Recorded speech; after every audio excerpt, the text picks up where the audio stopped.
આપ સર્વોને હેતપૂર્વક જય શ્રી સ્વામિનારાયણ। આજની સત્સંગ કથા વાર્તા નિજ મંદિર સાવરકુંડલા પવિત્ર માઘ માસ અંતર્ગત આજની સત્સંગ કથા વાર્તામાં આપણે શ્રીમદ સત્સંગી જીવનની કથા સાંભળશું। પ્રકરણ 4 અધ્યાય 33। સુવ્રત મુનિ કહે છે કે, હે રાજન, દયાનિધિ શ્રી દ્વારિકાધીશ જે સમયે વડતાલ પધાર્યા તેની સાથે જ તેમનો સમગ્ર પરિવાર પણ આવ્યો। તેમાં દ્વારિકા નગરી વડતાલ ધામ રૂપે રહેવા લાગી। ગોમતીજી ત્યાં રહેલા સરોવર રૂપે રહેવા લાગ્યા। બીજા તીર્થો પણ તે સ્થળેથી આવીને ગોમતીજીમાં નિવાસ કરીને રહ્યા।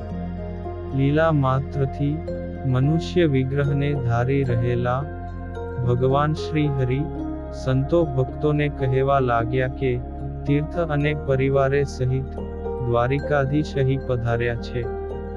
હે રાજન, પછી ભગવાન શ્રી હરિએ તપ્તમુદ્રાની છાપો લેવાના મહાત્મ્યનું અતિશય વર્ણન કરી દ્વારિકાની જેમ જ અહીં પણ સર્વ સંતો ભક્તોએ તપ્તમુદ્રાની છાપો અવશ્ય લેવી।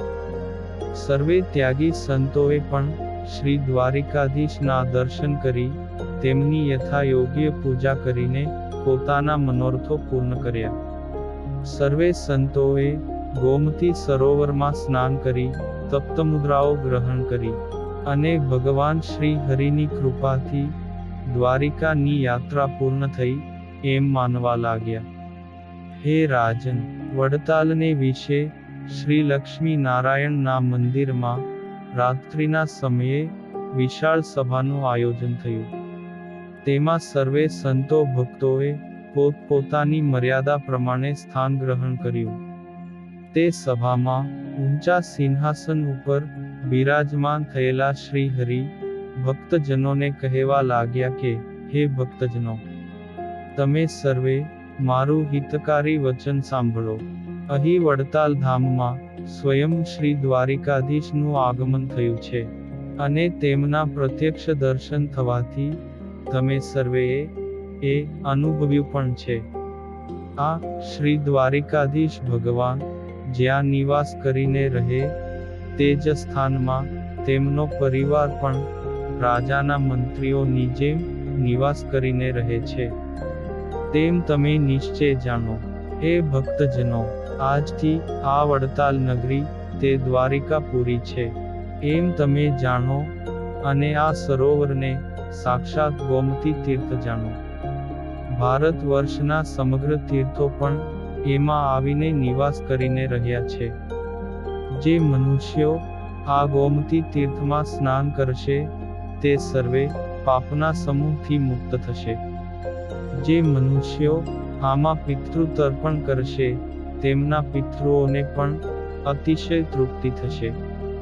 અહીં મુડન, ઉપવાસ, બ્રહ્મ ભોજન, શ્રાદ્ધ, બ્રહ્મચર્ય, અહિંસા વગેરેનું પાલન કરવું તે આ તીર્થના મહાત્મ્યનો વિધિ છે। આ ગોમતી સરોવરમાં મનુષ્યોએ પિંડદાન સહિત શ્રાદ્ધ અવશ્ય કરવું। તેનાથી પિતૃઓ શાશ્વત ફળને પામે છે। જે મનુષ્યો આ ગોમતી તીર્થમાં ચાતુર્માસ અથવા કાર્તિક માસ, માગશર માસ, માઘ માસ કે વૈશાખ માસમાં નિયમપૂર્વક પ્રાતઃકાળે સ્નાન કરશે તેઓ મનોવાંછિત ફળને પામશે। આ મંદિરમાં જે મનુષ્યો મંત્ર જપ કરશે કે સ્તોત્ર પાઠ કરશે તેઓને તત્કાળ સિદ્ધિ પ્રાપ્ત થશે। જે બ્રાહ્મણો આ મંદિરમાં શ્રીમદ ભાગવતાદિકનું પુરશ્ચરણ કરશે તે પોતાને ઈચ્છિત ભુક્તિ અને મુક્તિ બંને પ્રાપ્ત કરશે। જે બ્રાહ્મણો ઉપવાસ કરીને શ્રીમદ ભાગવતનો એક પાઠ કરશે તો તે એક જ પાઠથી પણ ઈચ્છિત ફળને પામશે।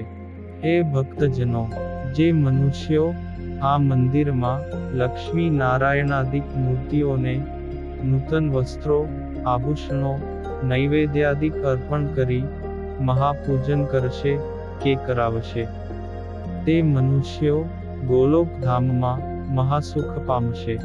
ધનથી દુર્બળ કે અલ્પ ધનવાળા મનુષ્યો આ મંદિરમાં મૂર્તિઓની લઘુ પૂજા કરાવશે તેને પણ અવિનાશી પુણ્યની પ્રાપ્તિ અને ભગવદ ધામની પ્રાપ્તિ થશે.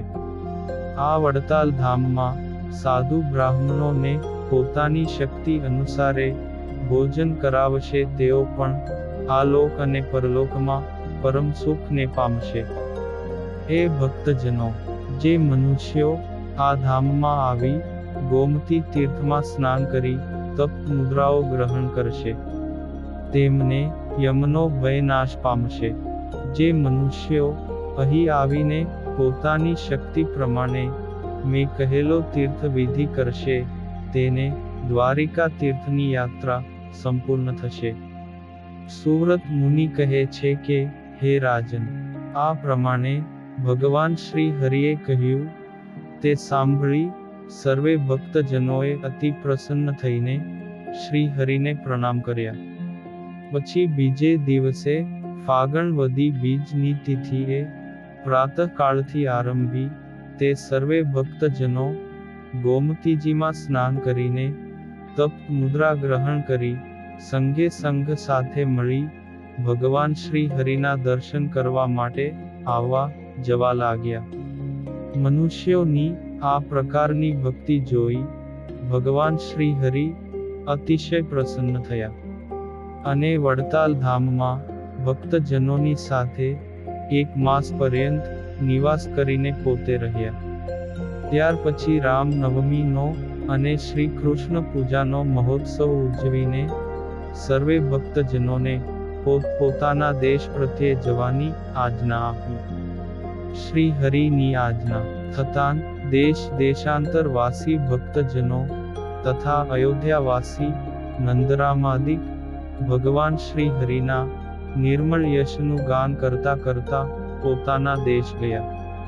ભગવાન શ્રી હરિએ પણ દ્વાદશીના પારણા કરી દ્વારિકાધીશને પ્રણામ કર્યા ને પશ્ચિમ દેશ નિવાસી ભક્તજનો સોમસુરાદિક પાર્ષદોની સાથે ગઢપુર પધાર્યા.